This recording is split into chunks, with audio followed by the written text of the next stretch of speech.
siya yung mga alaga ko. Sus, laki ng bulan. Gusto niya yan sa kama siya. Ayun po sa kubeso. Ayan. Hi, Tugling. Ay, lalaya siya. Naisturbo. Naisturbo yung aking alaga, guys.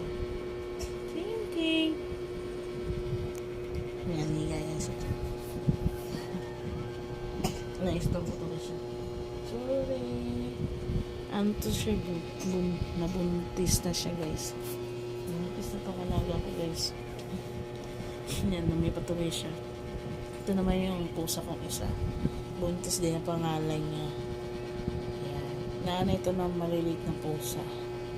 Yan, bubuka ko kaya siya. Gusto niya yung minsan din na himas-himas yung